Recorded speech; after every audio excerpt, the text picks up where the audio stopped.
niba uhamagaye mushuti we ndabizi ko hano iyo uhamagaye umukobwa hano muri Kigali kuko nawe aba muri Kigali iyo uhamagaye umukobwa umwe abwira Chanel y'abakobwa benshi ati ngiye kwa runaka ati mpyisi ya arongoye impyisi ya arongoye ariko no mukanya arantu tware turi abakobwa babare babiri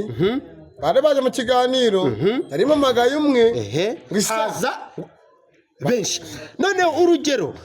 umwe aravuze ngo iyo ntago nshaka kaza nicaye hano kabaye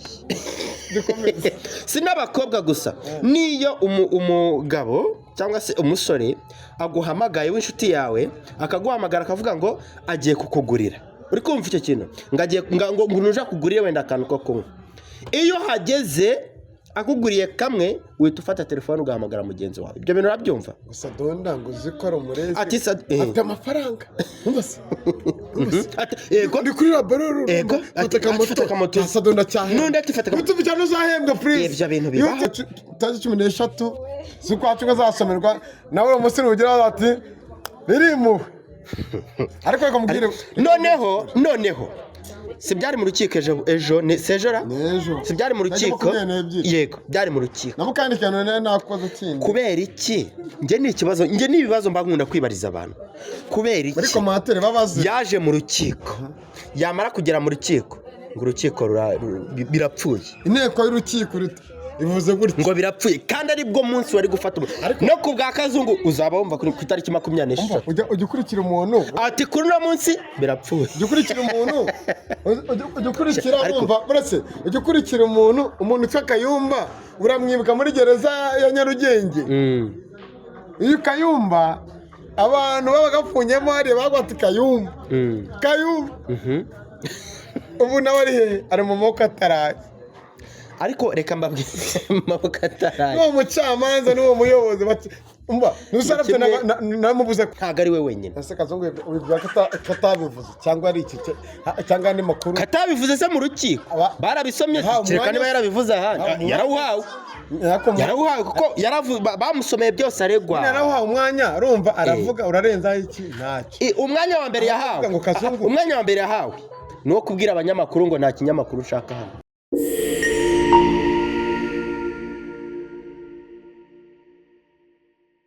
Yes, musuza kandi zera komeze neza kuri cya Kigali News 25 duherereye i Nyamirambo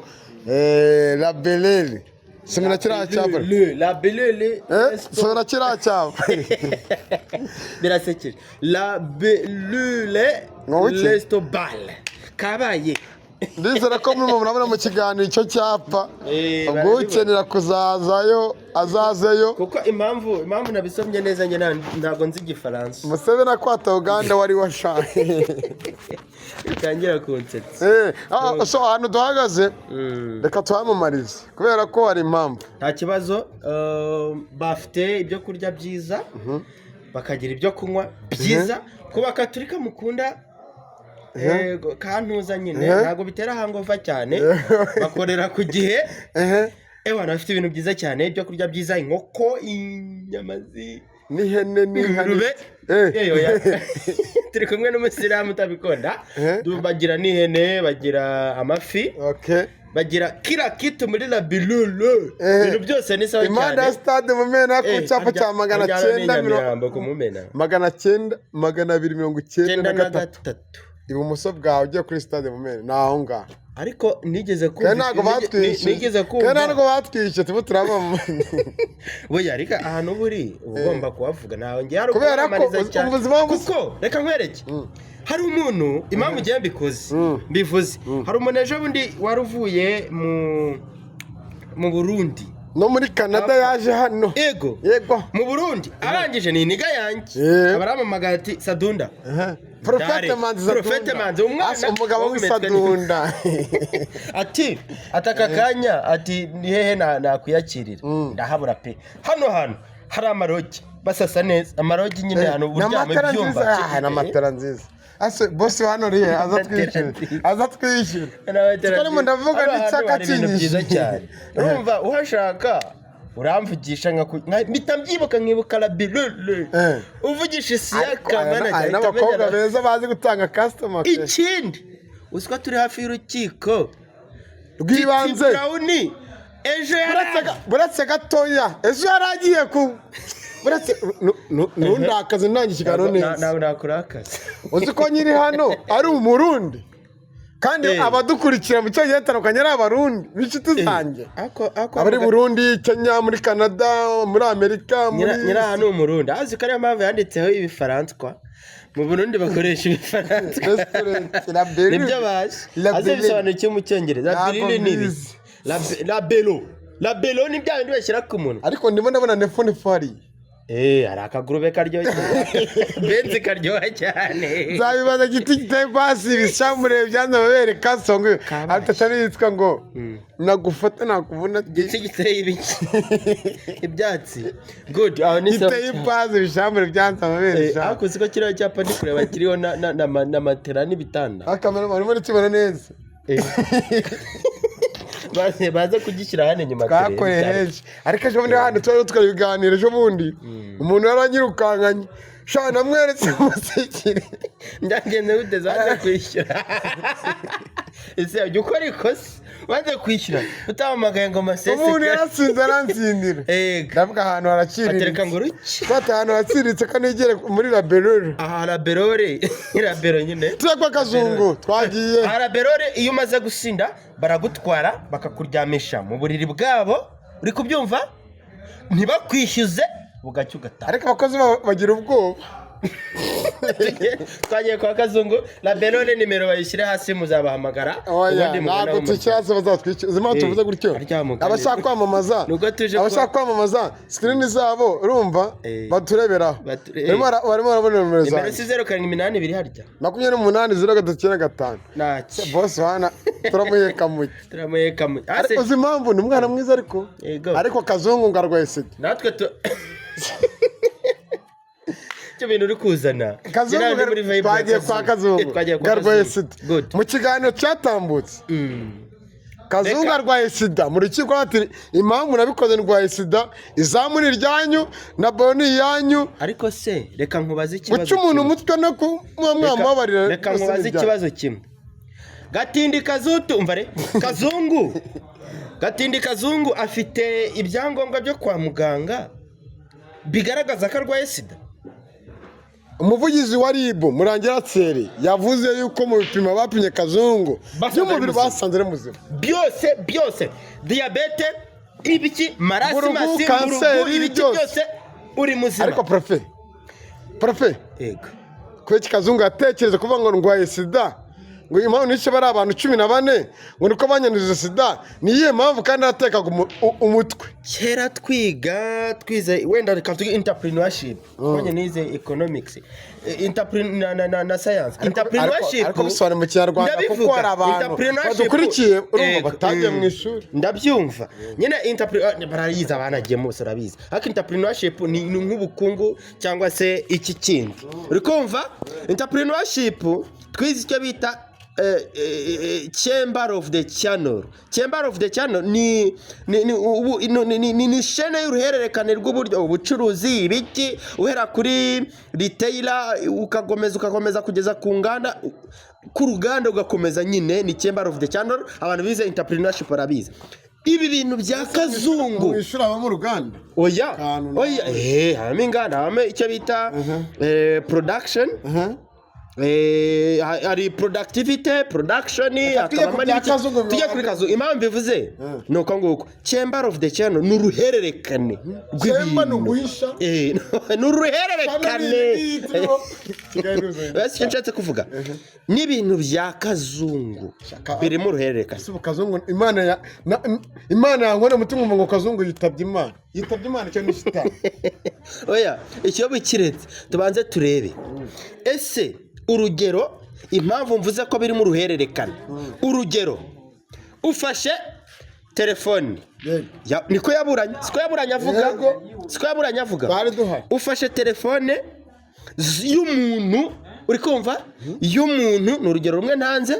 uhamagaye abashuti be nabo baraje nabo ufashe zabo uhamagaye bashuti ba ibyo bintu birashoboka ise niba uhamagaye mushuti we ndabizi ko hano iyo uhamagaye umukobwa hano muri Kigali kuko nawe aba muri Kigali iyo uhamagaye umukobwa umwe abwira ishaneri y'abakobwa benshi ati ngiye kwa runaka ati impyisi yarongoye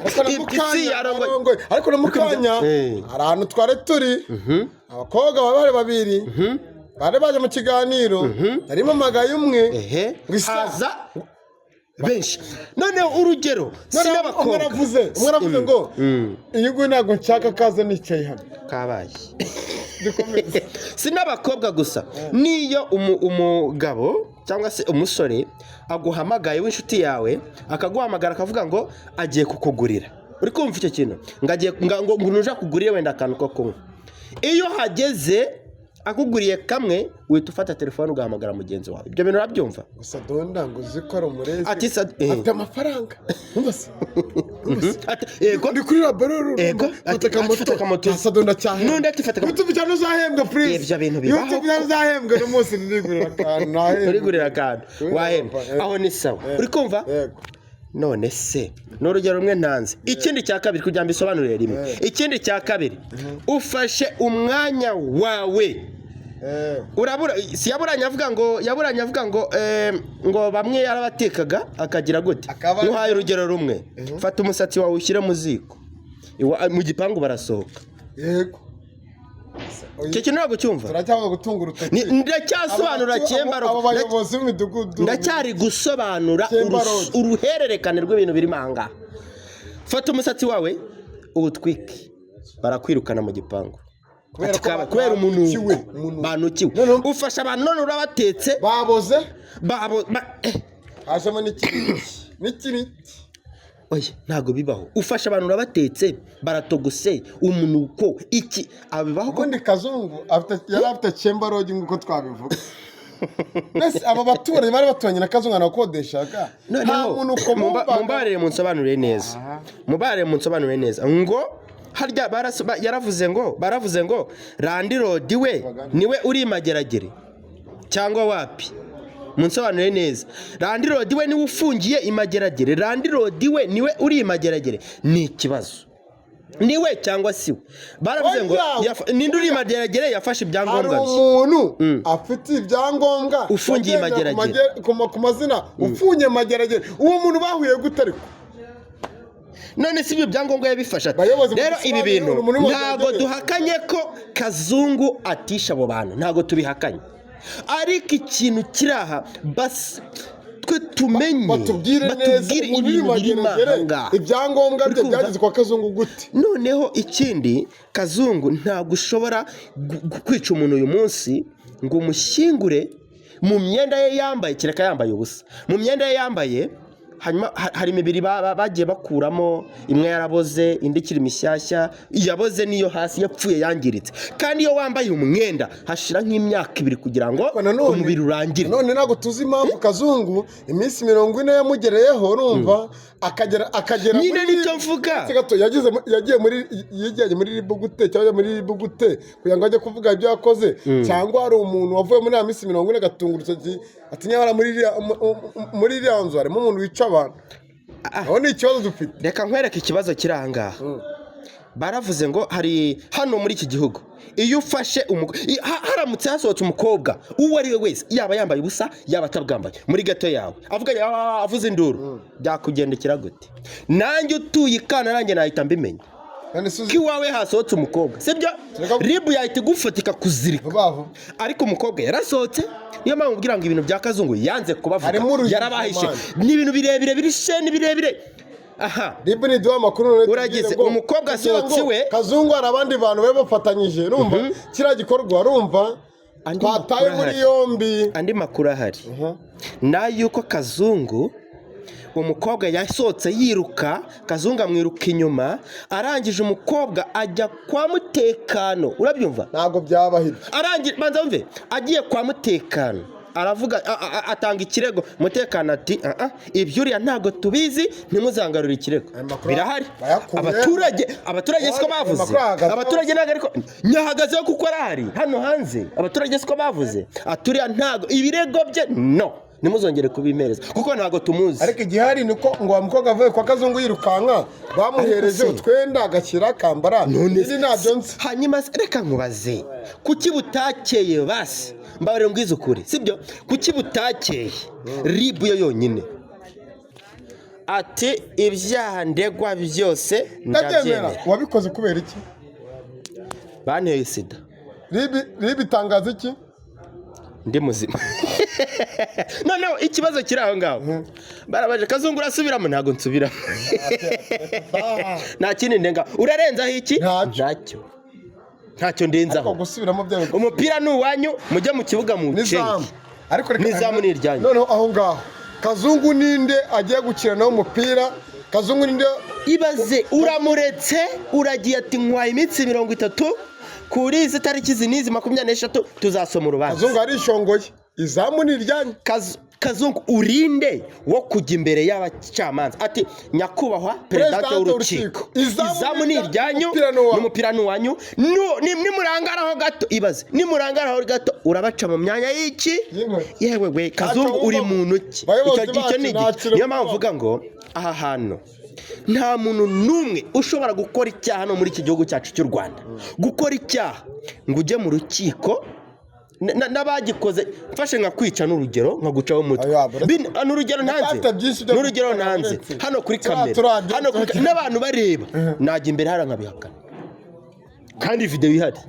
abihakana uranyishe nkazana umuntu uza uwumburanira umwavoka tukabihakana kandi abantu bareba ntago namwishe irani montage icyo kintu nacyumvute umwavoka Kazungu nta mwavoka Kazungu ibyo yarezwe byose ndabyemera bamubeshyira batamubeshyira ndabyemera abanemera ni batatu abandi simbemera ibyo bintu ni tukira aho ngaho we wajya kuburana Kazungu uramutse ufite ubwenge butekereza yirisha abantu 14 babiri yarabariye ariko ndumva wajya kuburana Kazungu wisha abantu 14 kumuburanira za amafaranga watsindwa ndayarya nta watsinda ndayarya izibyo bimbwiye iki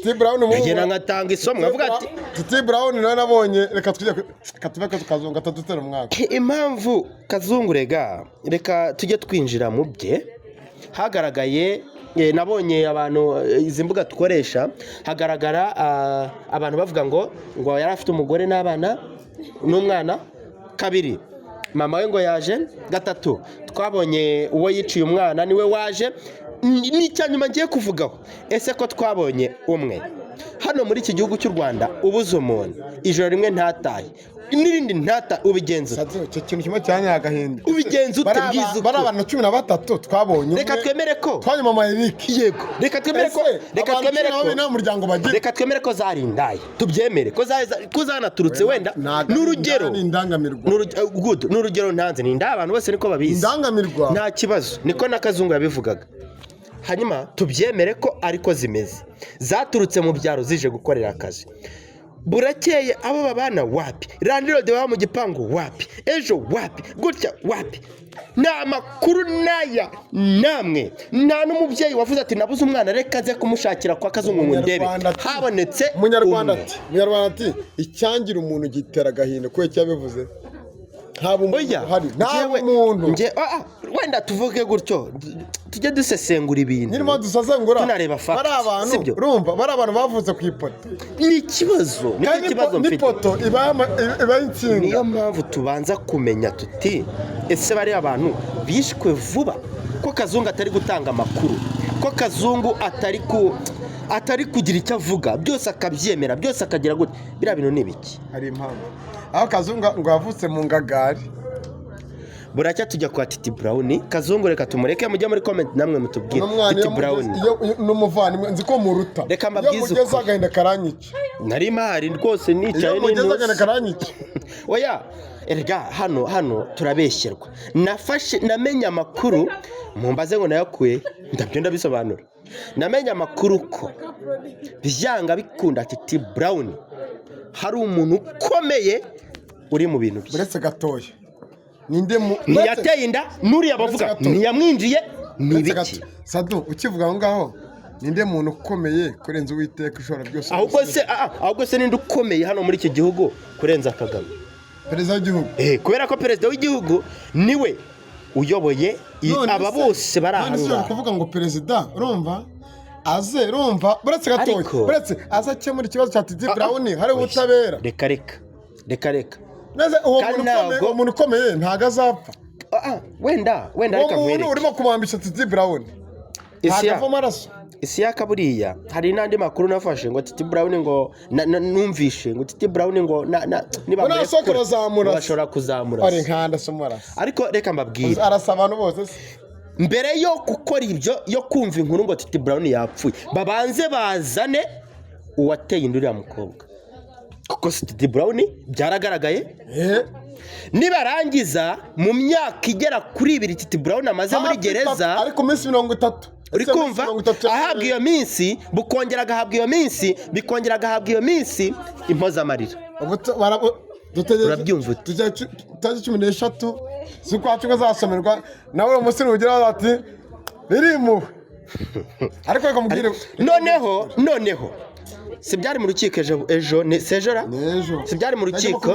yego byari mu rukiko namukandikana nakoze kindi kubera iki nge ni ikibazo nge ni ibibazo mba nkunda kwibariza abantu kubera iki ariko matere babaze yaje mu rukiko yamara kugera mu rukiko ngo urukiko birapfuye inteko y'urukiko ivuze gutya ngo birapfuye kandi ari bwo munsi wari gufata no ku bwa kazungu uzaba wumva ku itariki 24 ujya ukurikira umuntu ati kuri uno munsi birapfuye ujya ukurikira umuntu ujya ukurikira wumva buretse ujya ukurikira umuntu utwa Kayumba uramwibuka muri gereza ya Nyarugenge iyo Kayumba abantu babagapfunyemo hari bagwati Kayumba ubu nawe ari mu moko ataraye ariko reka mbabwire maboko ataraye n'uwo mucamanza n'uwo muyobozi umva nuzarafite namubuze ko nawe nuza diplomate bacamanza abayobozi niki ari ariko ibintu bisigaye bibera hano muri iki gihugu ngiye bisigaye niba ari inzara twifitiye niba ari iki ngiye bisigaye ari ibintu mba ntazi n'ubusobanuro bwabyo uhereka kurya ibirayi birahenze reka kurya ibishyimbo ibyo birahenze pe ni firiti simyeru mbese nta kintu meruka muri make uretse ko umuntu agenda akagura kawunga akagura umuceri nkaza gutya ibitekerezo mu Rwanda ni umuceri n'akawunga byonyine reka nkubwire ikintu dufite hano ikintu dukeneye kugira ngo nyakubahwa wacu papa wacu yongera ahaguruke kuko turongera turamutora mpaka birasaba ngo yongere ahaguruke aza aturenganure azenguruka ahantu hose nk'uko ariko sado umuntu ajya ku idarapo ngo njyewe ceke tu nkurikije amategeko ya Repubulika y'u Rwanda ategeka ububasha nkurikije nimbirengaho nzabiharirwa n'amategeko uyu muntu urenga ku mategeko ubundi tumusabira iki njye hari ikintu njya nibaza iriya myenda ni nk'uko wambaye kano kaboro nanjye nkambara kandi hari ikintu njya nibaza ku butabera bw'u Rwanda njya nkibazaho buri munsi ndibaza ese ntabwo ibyo tubona nk'abaturage nabo babibona karuta kandi karakamira ndabyumva ndanabizi ko karuta kandi kakamira sibyo ariko ntabwo twakabaye tugendera kuri icyo kintu ngo akaruta kandi karakamira twakagendeye ku butabera twebwe dufite hano mu gihugu cy'u Rwanda none se ubu perezida wacu niwe uzaza ibintu byose abyishyire ku mutwe ase tuzabimushyiraho kandi hari abayobozi b'umudugudu umurenge nicyo kintu twe dukeneye gusobanukirwa ese banananiwe hajyaho abandi nicyo kintu rero dukeneye gusobanukirwa ngo hari umuyobozi w'akarere bateye muri yombi ngo nesa ngo yahamagaje ngo abantu gukira ngo babura ibisubizo ngahe baze ni nesa se gusa ni bari pasi ni bari pasi gutyo nyine ariko reka nkubwire ikintu wumvise imodoka yarabiye imwe litiro 300 ku munsi bose bibaho niyo modoka iguze litiro urumva iri mu Rwanda ubundi ikintu dukeneye hano mu gihugu umva tekinike man we nagutekinika no gutekinika ntago byoroshye gusa ngewe ikibabaje kirenze no kubabaza nshaka kugira ngo njyewe tunabone twongere twumve ko twebwe dutuje dufite amahoro ni ukumva ko Kazungu byonyine yitabye shitani yakoreye oya kwitaba Imana burya kuvuga kugerera aritaba Imana shitani kugerera kebo kundi muntu burya abo yabaretse gato aritaba Imana yikoreye basi wenda ntibibeho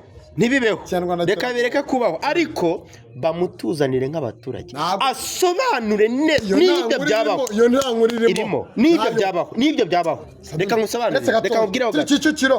turi Kicukiro abaturage bari baje kureba Kazungu baramubonye oya barahayidinzwe bose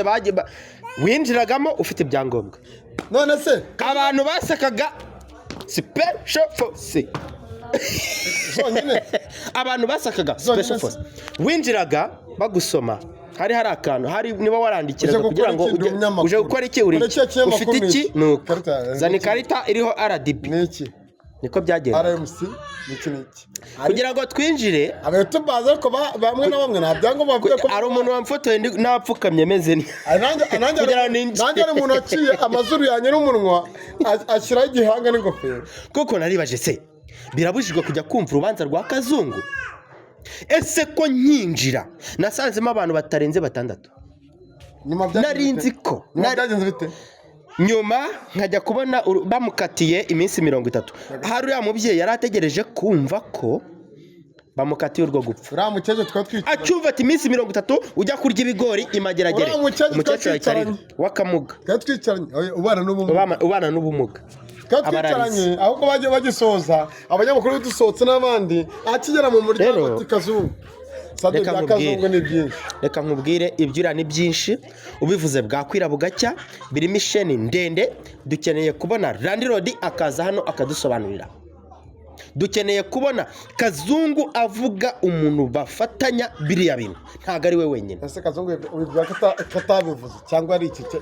cyangwa andi makuru katabivuze se mu rukiko barabisomye kereka niba yarabivuze ahandi yarawuhawe kuko bamusomeye byose aregwa yarawuhawe umwanya urumva aravuga urarenzaho iki ntacyo umwanya wa mbere yahawe nuwo kubwira abanyamakuru ngo nta kinyamakuru ushaka hano nuwo gusobanura impamvu yakoze biriya bintu nabo bafatanyije ati nari ngenyine harakantu natambitsemo impamvu ngo cyangwa mu muhezo ngo no kugira ngo bagenzi banjye ngo bajya n'ibyo nakoze n'iki ubwo hari bagenzi be bandi ataza ko amakuru ajya hanze hari bagenzi be adashaka ko amakuru yabo ajya hanze bamukande abagaragaze abavuge Titi Brown ubone ubutabera kubera ko impamvu ngiyi Titi Brown impamvu tumusabiye ubutabera justice for Titi Brown Kazungu yamaze abantu Titi Brown utagira icyaha na kimwe ashinjwa amara imyaka 2 muri gereza irenze 2 muri gereza noneho bamuha iminsi 30 noneho ntibagaragaza umukobwa uje umushinze numara kuza kumushinja uri kumva neza hagaragaze umuntu wateye inda umukobwa wundi utari Titi kubera ko Titi basanze arengana ibizamini byose byo kwa muganga byagaragaje ko Titi arengana turashaka ko bagaragaza hari n'iki amakuru avuye kuri imihanda basamura aramuteye inda ari umuntu wo mu muryango n'iki ibyo amaso wo mu muryango reka tubigikire ubu ngubu naba ntazi umuntu ukunze ngewe naba ntazi umuntu ukaza ukampigikiraho ikintu ukavuga ngo Sadunda ngo bigenze gutya na gutya we ngo ati Sadunda turamurosa hari hose reka tumuhigikireho ikintu runaka twa turi muri ya bareli Inyamirambo ku Mumena ntago byoroshye gatuje kurya ifiriti turazikura zarahenze ibirayi byarabuze ariko hano nizijya zibura hano sinzi niba aho bitahenze niba byarahenze sinzi ngo ubwo bimeze boss hano araza kudugurira atugurira igiti ubundi bigenze tuza kuri kamera tukirya banabone ko ari kinini ariko Karubanda TV igwa TV nizera ko mumeze neza mwese Sadunda impamvu turi kumwe mu minsi 2-3 turaba turi kumwe muzamu mukurikirana ahandi atari hano na hano na hariya hamwe honyine gatse dusira atandukanye hamwe kuvuga menshi agira mikoro za basi nabuze amafaranga kugura amabuye kuko n'abantu bagenda kubikarabaye karabaye akira